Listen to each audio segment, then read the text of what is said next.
친구 되시니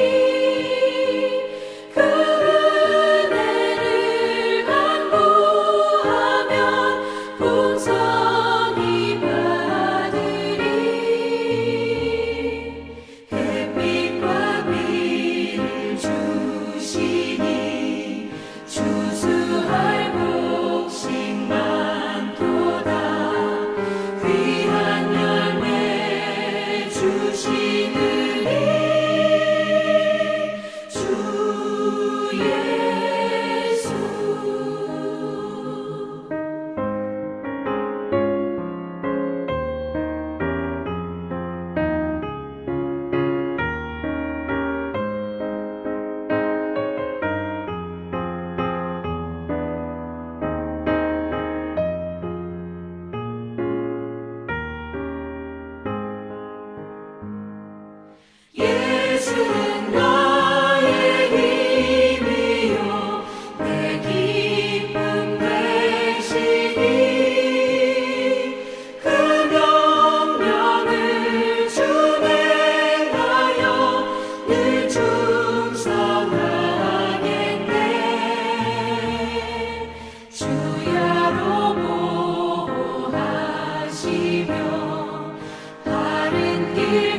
두저 말고 용감하게 힘써 싸우세. 최후 승리 얻을 때까지 한 마음으로 힘써 나가세. 한 마음으로 힘써 싸우세.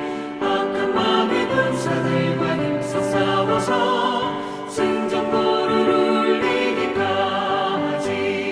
죄악 중에 빠진 사람 죄를 뉘우쳐 십자가에 달린 예수 믿기만 하면 위태한 데 빠진 영혼 구원 얻어서 천국 백성 될 것임일세. 한 마음으로 힘써 나가세. 한 마음으로 힘써 싸우세.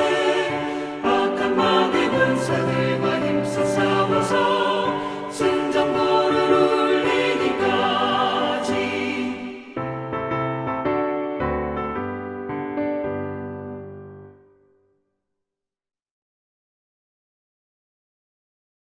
630장 진리와 생명 되신 주.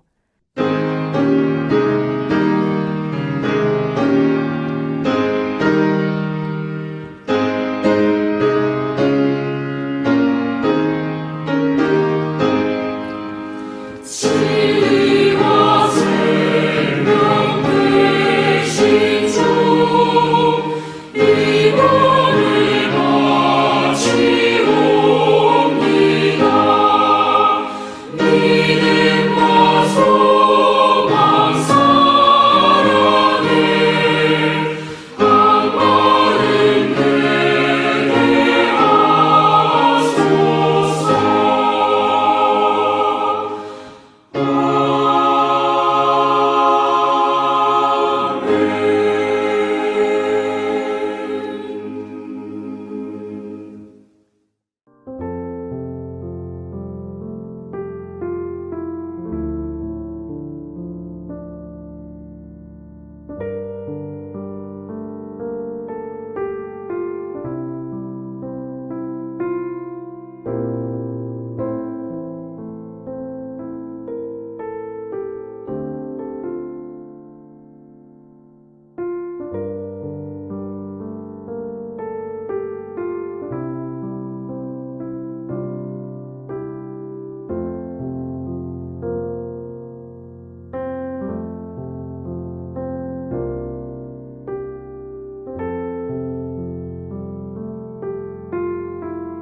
할렐루야. 오늘 거룩한 주일에 예배 자리에 함께한 여러분들을 주의 이름으로 환영하며 축복합니다. 사람이 이 땅에 태어나서 죽을 때까지의 삶을 인생 혹은 사람의 일생이라고 말합니다. 그런데 우리가 예수 그리스도를 구주로 영접하고 살기 시작한 날부터 우리에게는 성도라는 호칭을 얻게 됩니다. 성도의 일생을 가장 잘 표현한 것이 이집트에서 430년 동안 종살이하던 이스라엘 백성들을 구원해내시고 가나안 땅에 들어가 정복 전쟁을 완수하고 다윗 왕국을 이루기까지의 역사입니다. 그런데 이보다 앞서 하나님께서 갈대아 우르라는 지역에서 아버지 데라와 함께 이방신을 섬기던 아브라함을 선택하시고 부르셔서 믿음의 조상을 삼으신 것을 이해하게 되면 그것은 이스라엘 역사의 축소판을 이해한 것입니다. 우리는 지난 주일에 두성이라는 제목으로 말씀을 받았습니다. 이 땅에 존재하는 모든 사람들은 그들이 알든 모르든 누구나가 두성을 쌓는 일에 참여하게 된다고 말씀을 드렸습니다. 하지만 개개인을 붙들고 당신은 무너질 성을 건축하는 자입니까? 아니면 영원히 무너지지 않을 성을 건축하는 자입니까? 라고 물어본다면 선뜻 대답하기를 주저하게 될 것입니다. 왜냐하면 그들은 이러한 생각을 해보지도 않은 채 살아가는 사람들이 대부분이기 때문입니다. 성경은 말하기를 모든 사람은 죽게 되어 있으며 죽음 이후에는 심판이 있다라고 히브리서 9장 27절은 말씀하고 있습니다. 그런데 심판이 하나님의 자녀들인 저와 여러분에게는 상급에 대한 심판이라면 불신자들에게는 영원한 지옥불에 대한 심판인 것입니다. 하나님은 자기 백성들이 영원히 무너지지 않을 성을 쌓는 자들이 되기를 원하십니다. 그리고 그 방법까지도 자세하게 성경에 기록해 놓았습니다. 그러나 마귀 사단이 하나님의 자녀들까지 눈과 귀를 멀게 해서 영원한 하늘나라에 이어질 새 예루살렘 성을 바라보지 못하게 하고 준비하지 못한 채 살아가도록 미혹합니다. 우리는 지난 한 주간도 두 성을 쌓는 일에 참여하고 살아왔습니다. 어떤 이들은 무너질 성 큰 성 바벨론을 쌓느라고 에너지를 소비했을 것이며 어떤 이들은 영원히 무너지지 않을 성 새 예루살렘 성을 쌓는 일에 수고를 하였을 것입니다. 바라기는 왕성의 모든 성도들은 영원히 무너지지 않을 성 새 예루살렘 성을 짓는 일에 남은 일생을 투자하는 지혜로운 자들이 되시기를 예수님의 이름으로 축원을 드립니다. 오늘은 이스라엘 백성들이 애굽 즉 이집트 땅을 떠나 40여 년 광야의 삶을 졸업하고 이제 요단강을 건너서 가나안 땅에 들어가려는 시점의 상황을 살펴보겠습니다. 이스라엘 백성들의 삶을 통해 오늘을 사는 저와 여러분들이 어떠한 삶으로 새 예루살렘 성을 준비할 것인가를 깨닫는 지혜와 믿음을 얻을 수 있기를 바랍니다. 오늘 함께 읽은 여호수아 5장 말씀을 통해서 가나안 삶은 성전입니다 라는 제목으로 말씀의 은혜를 나누기를 원합니다. 여기서의 성전은 거룩한 전쟁이라는 뜻입니다. 세상에는 수많은 전쟁들이 일어났습니다. 인류의 역사를 다른 말로 한다면 그것은 전쟁의 역사라고 해도 과언이 아닐 것입니다. 지구상에서 유일한 분단 국가인 대한민국은 국제법적으로는 여전히 전쟁 중에 있는 나라입니다. 1950년 6월 25일 새벽에 소련 스탈린의 비호 아래 김일성이 남침을 강행함으로 한국전쟁이 시작되었습니다. 완전한 통일 한국을 꿈꾸었던 이승만 대통령은 마침내 그 꿈을 이루지 못하고 쓸쓸히 하와이에서 종전 12년이 지난 1965년 7월 19일 만 90세의 나이로 서거하셨습니다. 김일성 3대 세습이 이루어진 김정은은 여전히 핵무기로 무장한 상태에서 남한을 위협하며 전 세계 안보에 위협을 가하는 존재로 남아있습니다. 어제는 북한 노동당 창건 75주년 기념식을 한밤중에 진행했습니다. 남한을 향한 유화 제스처도 보내왔습니다.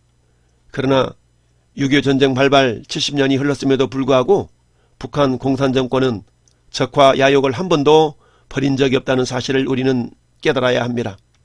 오늘 본문을 통해서 먼저 하나님은 어떠한 분인가를 알기를 원합니다. 다 함께 고백하십시다. 하나님은 거룩하십니다. 그렇습니다. 하나님은 거룩하신 분입니다. 거룩이라는 말은 다른 말로 말하면 구별된다 라는 의미이죠. 하나님이 거룩하시다는 그 의미 속에는 첫째, 하나님은 창조주로서 피조물이 아니심으로 거룩하십니다. 창세기 1장 1절에 태초에 하나님이 천지를 창조하시니라 라고 말씀했습니다. 하나님은 천지와 그 안에 있는 모든 것을 지으신 창조주이십니다. 이에 반해 우리는 한낱 피조물에 불과합니다. 그런 피조물인 우리 인간을 하나님과 사귐을 가질 수 있는 하나님의 형상으로 만드셨다니 얼마나 감사합니까? 만약 인간이 인간의 형상으로 빚어졌다면 하나님과 교통할 수 없는 존재가 되었을 것입니다. 둘째, 하나님의 거룩하심은 하나님이 죄가 없으심으로 거룩하시다라는 뜻입니다. 히브리서 4장 15절에 우리에게 있는 대제사장은 우리의 연약함을 동정하지 못하실 리가 아니요 모든 일에 우리와 똑같이 시험을 받으신 이로되 죄는 없으시니라 라고 말씀합니다. 예수님은 하나님께서 사람의 모습으로 이 땅에 내려오신 분입니다. 따라서 예수님은 하나님이신데 성경은 우리 사람들처럼 시험을 받으셨지만 죄가 없으신 분이라고 말씀하십니다. 즉 하나님은 죄가 없으시다는 것입니다. 왜냐하면 하나님은 자신이 법의 기준이 되시는 분이시며 하나님은 공의의 하나님이시기 때문입니다. 그래서 하나님이신 예수님은 이 땅에서 사람의 모습으로 오셨지만 당신이 세우신 법을 절대적으로 지키신 분이십니다. 그래서 로마서 10장 4절에 그리스도는 모든 믿는 자에게 의를 이루기 위하여 율법의 마침이 되신다라고 말씀하셨고, 또한 로마서 13장 10절에는 사랑은 이웃에게 악을 행하지 아니하시나니 그러므로 사랑은 율법의 완성이니라 말씀합니다. 그런데 하나님은 사랑의 본체이시기 때문에 율법의 완성이시고 율법의 마침이 되신 것입니다. 셋째, 하나님은 우리에게 거룩을 요구하십니다. 레위기 11장 44절에 나는 여호와 너희 하나님이라 내가 거룩하니 너희도 몸을 구별하여 거룩하게 하고 땅에 기는 길 짐승으로 말미암아 스스로 더럽히지 말라. 나는 너희 하나님이 되려고 너희를 애굽 땅에서 인도하여 낸 여호와라. 내가 거룩하니 너희도 거룩할지어다 라고 말씀하셨습니다. 그런데 우리 스스로는 거룩할 수 없는 존재들입니다. 이는 마치 수영을 할 줄 모르는 자에게 수영을 해서 물에서 나오라 라는 것과 마찬가지이죠.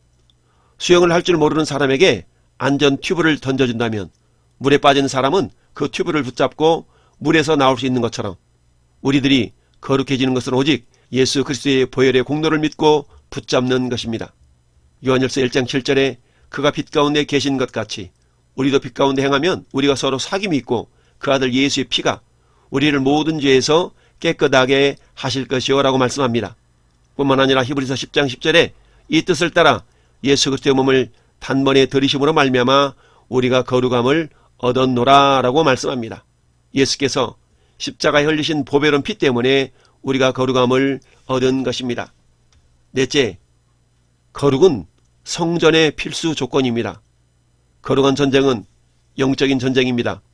따라서 영적인 전쟁이 임하는 우리 모두에게 필요한 것이 거룩입니다.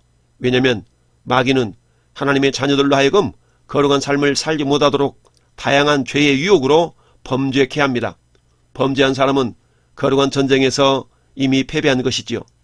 그래서 우리는 매일 매순간 예수님의 보혈을 힘입고 주님과 동행하는 삶을 살아야 합니다.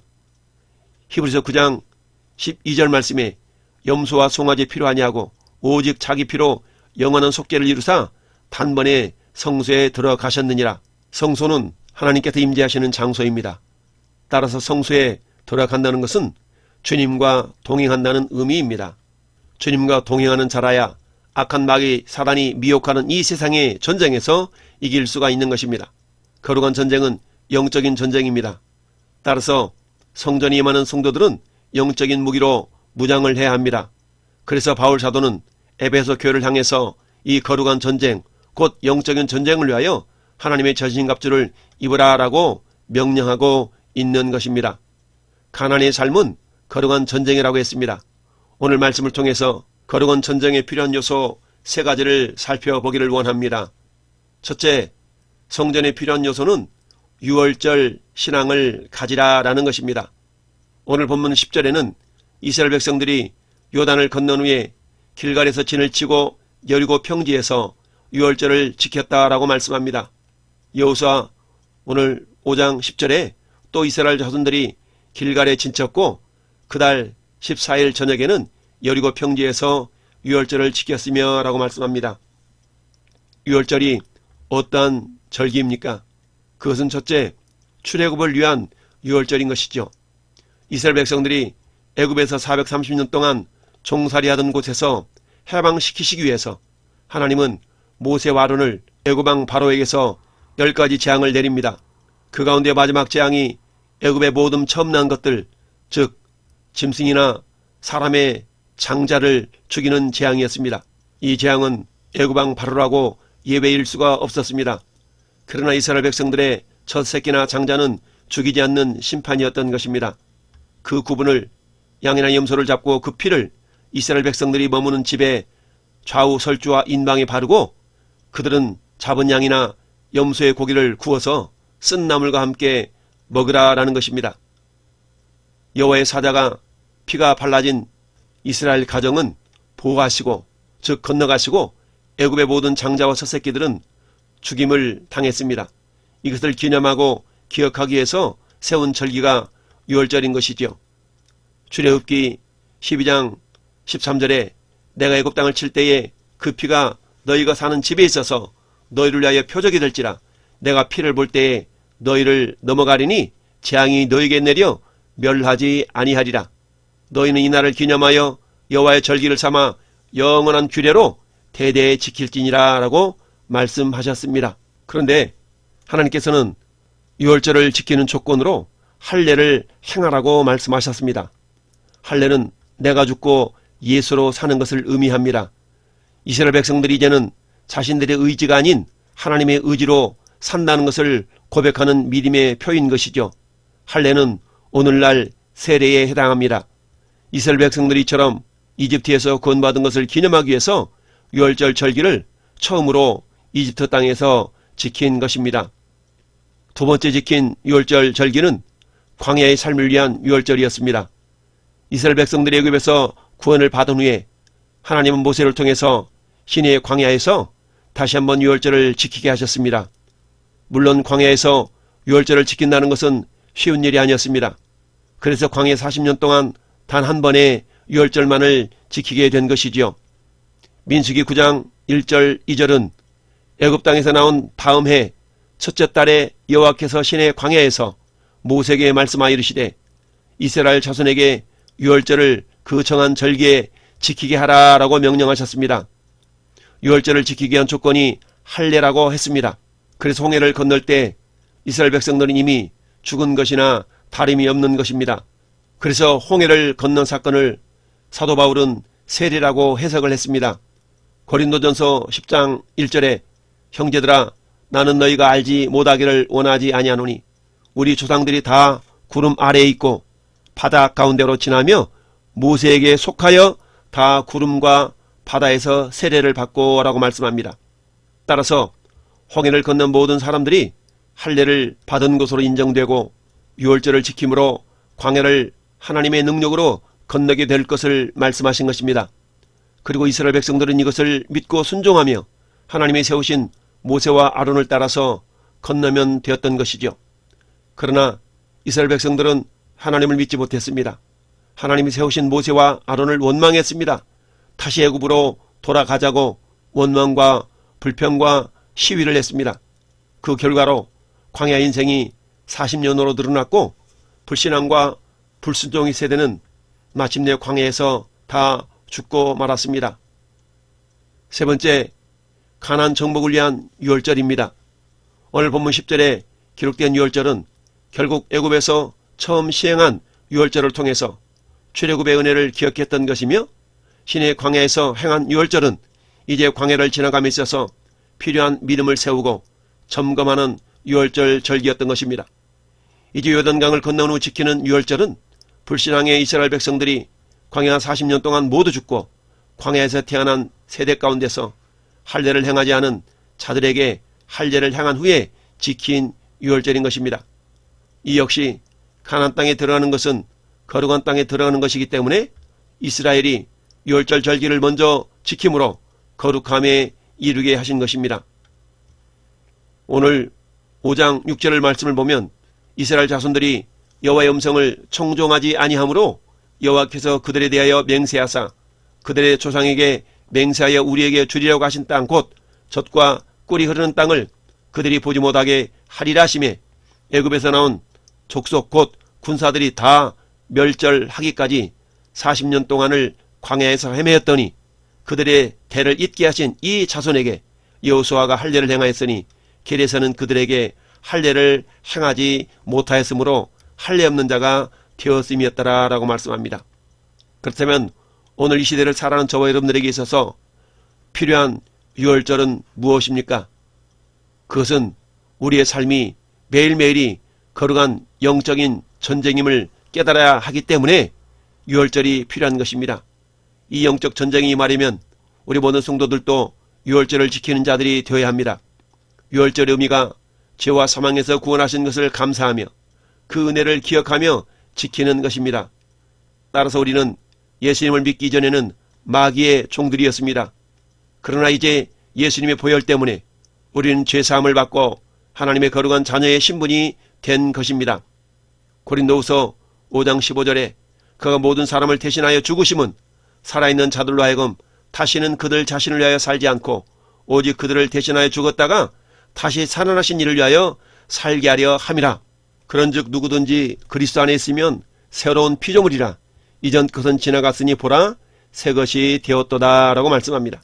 우리들은 그리스도 안에서 새로운 피조물이 된 것입니다. 새로운 신분이 되었다는 말씀입니다. 그래서 우리가 지키는 유월절은 옛날처럼 양이나 염소를 잡아서 지키는 것이 아닙니다. 이미 예수 그리스도께서 어린 양이 되셔서 죽으시고 피 흘려 주셨습니다. 이제 우리는 예수님의 피를 믿고 의지하는 삶을 사는 것이 유월절을 지키는 것입니다. 갈라디아서 2장 20절에 내가 그리스도와 함께 십자가에 못 박혔나니 그런즉 이제는 내가 사는 것이 아니요 오직 내 안에 그리스도께서 사시는 것이라. 이제 내가 육체 가운데 사는 것은 나를 사랑하사 나를 위하여 자기 자신을 버리신 하나님의 아들을 믿는 믿음 안에서 사는 것이라 라고 말씀하고 있습니다. 우리 성도들은 예수님의 보혈 때문에 새로운 피조물이 된 것뿐 아니라 예수 그리스도를 위한 삶을 살 수가 있는 존재가 된 것입니다. 이제는 담대하게 예수님의 보혈을 의지하여 주님과 동행하며 거룩한 전쟁에 싸워 이길 수가 있는 것입니다. 두 번째 성전에 필요한 요소는 듣는 신앙을 가지라라는 말씀입니다. 여호수아 5장 14절에 그가 이르되 아니라 나는 여호와의 군대 장관으로 지금 왔느니라 하는지라. 여호수아가 얼굴을 땅에 대고 엎드려 절하고 이르되 내 주여 종에게 무슨 말씀을 하려 하시나이까. 여호와의 군대 대장 앞에 여호수아는 얼굴을 땅에 대고 엎드렸습니다. 200만 명의 대군을 이끈 장수가 엎드리고 얼굴을 땅에 댄 것은 자기 앞에 계신 이에 대한 전적인 복종의 의미가 있습니다. 여호수아는 여리고성을 향하여 나아가는 길에 칼을 들고 서 계신 여호와의 사자를 알아보지 못했습니다. 그래서 당연한 질문을 던집니다. 한마디로 말하면 13절에 너는 누구 편이냐 하는 것입니다. 그러나 여호와의 군대 장관은 동문서답 같은 말을 합니다. 14절에 나는 여호와의 군대 대장으로 지금 왔다라고 말씀합니다. 이는 가나안 땅에서 싸우는 전쟁이 여호와의 전쟁임을 의미합니다. 즉 거룩한 전쟁이라는 것입니다. 그리고 그 전쟁은 여호와가 친히 싸우시는 전쟁이라는 것이죠. 단지 여호수아는 믿음으로 순종하며 따라오면 된다는 것입니다. 이를 깨달은 여호수아는 그래서 자기의 뜻이 아닌 하나님의 뜻을 구합니다.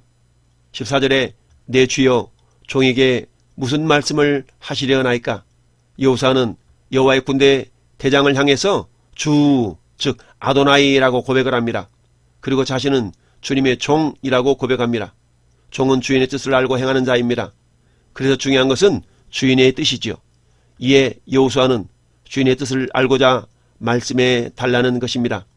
여기서 우리들이 생각해 볼 것은 첫째, 나의 주인이 누구인가입니다. 여호수아는 분명하게 앞에 계신 이가 자신의 주인임을 깨달았습니다. 사랑하는 성도 여러분, 여러분의 주인은 누구입니까? 마태복음 16장에는 제자들에게 너희의 주인이 누구인가를 예수님께서 확인하는 질문을 던지셨습니다. 이에 베드로는 이렇게 고백합니다. 마태복음 16장 16절에 시몬 베드로가 대답하여 이르되 주는 그리스도시요 살아계신 하나님의 아들이십니다 라고 고백합니다. 오순절 성령 세례 이후에 복음을 유대인들에게 전하면서 베드로는 다시 한번 예수께서 주와 그리스도이심을 선포했습니다. 사도행전 2장 36절에 그런즉 이스라엘 온 집은 확실히 알지니 너희가 십자가에 못 박은 이 예수를 하나님의 주와 그리스도가 되게 하셨느니라 라고 말씀합니다. 두 번째, 나는 누구인가를 깨닫는 것입니다. 또한 여호수아는 자신이 앞에 계신 여호와의 군대 장관의 총임을 고백했습니다. 사실 여호와의 군대 대장은 다니엘의 세 친구들이 풀무불 속에 던져졌을 때에 사람의 모양으로 나타나신 예수 그리스도이신 것처럼 여호수아 앞에 나타나신 예수 그리스도이신 것입니다.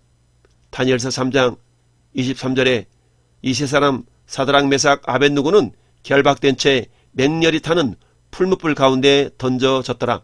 그때 느부갓네살 왕이 놀라 급히 일어나서 모사들에게 물어 이르되 우리가 결박하여 불 가운데에 던진 자는 세 사람이 아니었느냐 하니 그들이 왕에게 대답하여 이르되 왕이여 올소이다 하더라. 왕이 또 말하여 이르되 내가 보니 결박되지 아니한 네 사람이 불 가운데로 다니는데 상하지도 아니하였고 그 넷째의 모양은 신들의 아들과 같도다 하고 말씀합니다. 신앙의 출발은 나의 주인이 누구이고 나는 누구인가를 깨닫는 데서부터입니다. 우리의 주인은 예수 그리스도이십니다. 우리는 그분의 종입니다. 누가복음 12장 35절은 허리에 띠를 띠고 등불을 켜고 있으라. 너희는 마치 주인이 혼인집에서 돌아와 문을 두드리면 곧 열어주려고 기다리는 사람과 같이 되라 라고 예수님이 말씀하셨습니다. 언제든지 우리 주인이신 예수님이 말씀하실 것을 기대하며 기다리며 대기하고 있으라 라는 말씀이죠.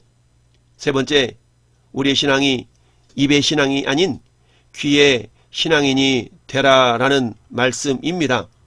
14절의 여호수아는 여호와의 군대대장 앞에서 자신의 계획이나 자신의 생각을 말하는 것이 아니라 하나님의 생각을 여쭈었습니다. 여기서 우리는 기도의 원리를 발견할 수가 있습니다. 기도는 이처럼 하나님의 뜻을 여쭙는 것입니다. 지금 내 문제를 통해서 하나님은 무엇을 깨닫기를 원하시는가? 내가 필요한 이것을 통해서 하나님은 나에게 무엇을 원하시는가를 여쭙는 것이 기도인 것이죠. 여호수아는 입의 신앙인이 아닌 귀의 신앙인이었습니다. 야고보서 1장 19절에 내 사랑하는 형제들아 너희가 알지니 사람마다 듣기는 속히 하고 말하기는 더디하며 성내기도 더디하라 라고 말씀했습니다.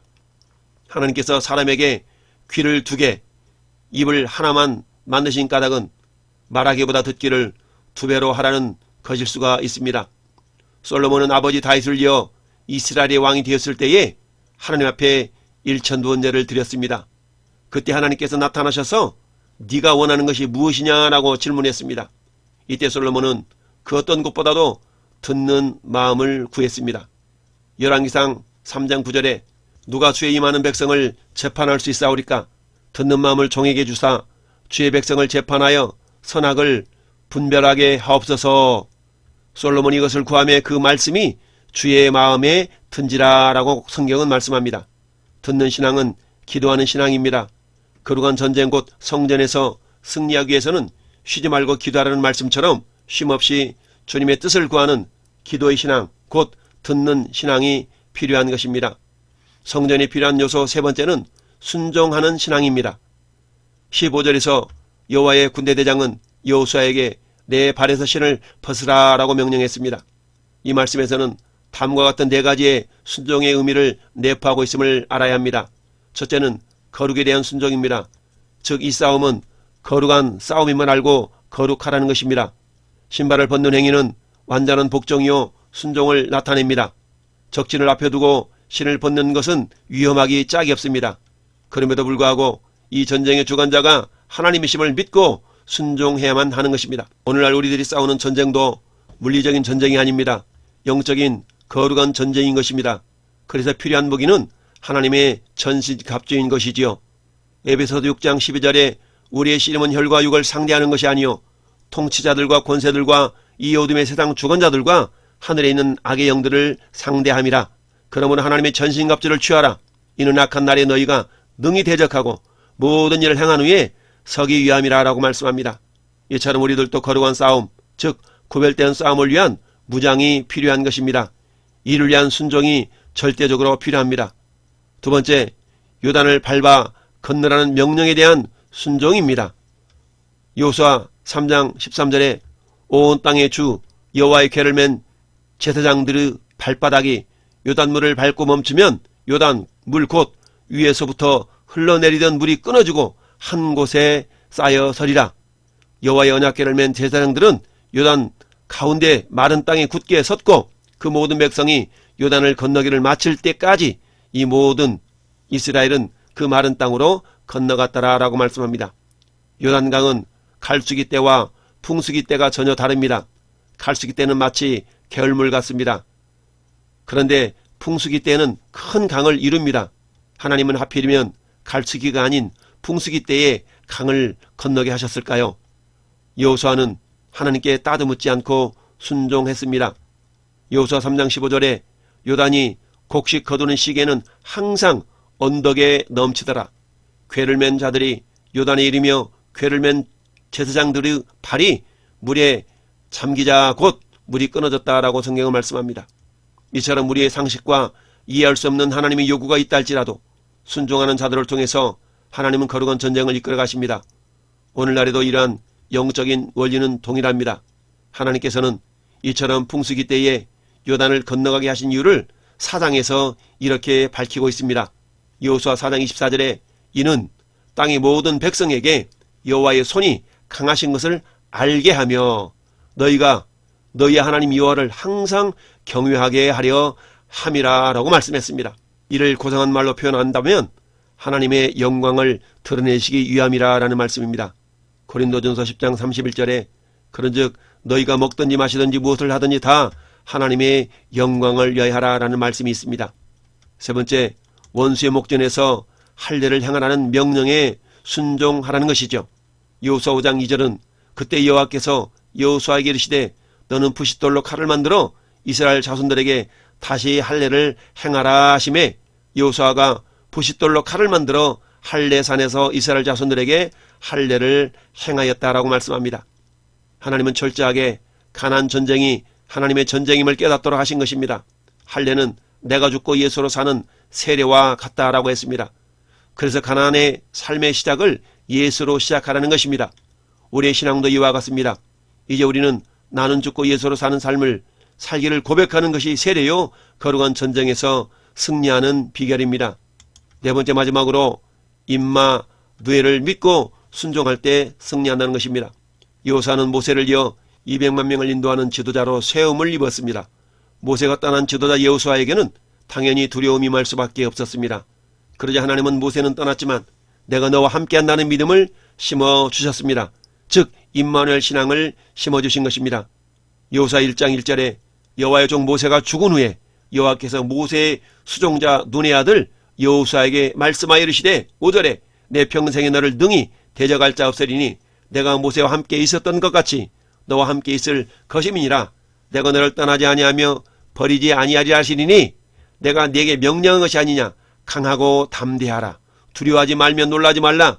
내가 어디로 가든지 내 하나님 여호와가 너와 함께 하느니라 하시니라. 오늘날에도 동일하신 하나님 우리에게 말씀하십니다. 히브리서 13장 5절에 돈을 사랑하지 말고 있는 말을 족한 줄로 알라. 그가 친히 말씀하시기를 내가 결코 너희를 버리지 아니하고 너희를 떠나지 아니하리라 하셨느니라. 그러므로 우리가 담대히 말하되 주는 나를 돕는 이시니 내가 무서워하지 아니하겠노라. 사람이 내게 어찌하리요 하노라. 그렇습니다. 하나님은 오늘날에도 임마누엘로 우리와 함께 하십니다. 우리와 함께 하시는 하나님이 이처럼 약속하셨습니다. 내가 너를 떠나지 아니하며 버리지 아니하겠노라고. 그러니까 담대하라. 무서워하지 말라. 사랑하는 성도 여러분, 우리는 지금 가나안에서 거룩한 전쟁을 치르는 중입니다. 이 전쟁에서 승리하려면 당연히 무장을 잘 해야 합니다. 그런데 이 전쟁은 눈에 보이는 전쟁이 아닌 눈에 보이지 않는 전쟁입니다. 영적인 전쟁인 것이죠. 이 거룩한 전쟁에서 승리하기 위해서는 유월절 신앙, 즉 내가 죽고 예수로 사는 신앙이 필요합니다. 또한 나의 주인이 누구이며 나는 누구인가를 알고 우리의 주인이신 예수님의 음성에 귀를 기울이는 신앙이 필요합니다. 그리고 마지막으로 내 생각과 상식에서 벗어나는 말씀에도 순종하는 신앙을 가질 때에 우리는 거룩한 싸움에서 승리하게 됩니다. 이 거룩한 성전에서 승리하는 우리 왕성의 성도가 되시기를 예수님의 이름으로 축원을 드립니다. 아멘.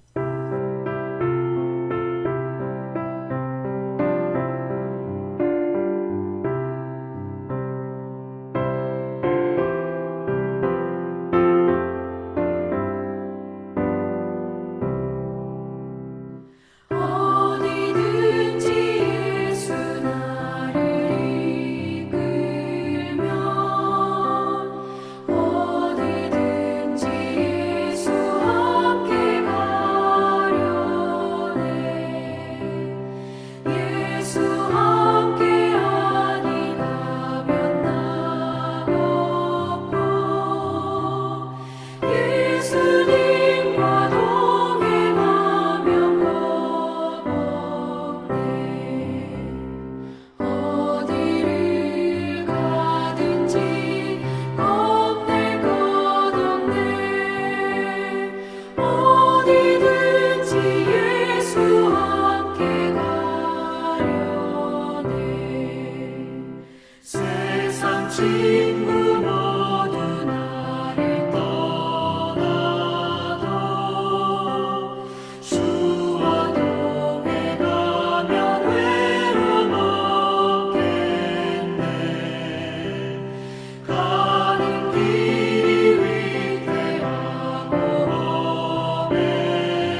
이제는 우리의 대장 되시는 예수 그리스도의 은혜와 우리의 삶이 성전임을 깨닫고 준비시키시는 아버지 하나님의 사랑하심과 임마누엘로 우리와 함께 하셔서 싸워주시는 성령님의 내주교통 역사하심이 가난한 삶이 거룩한 전쟁임을 알고 하나님의 전신갑주로 무장하여 이기는 싸움을 싸우는 모든 성도들 머리 위에와 이 나라의 민족 위에 영원토록 함께 있을지어다. 아멘.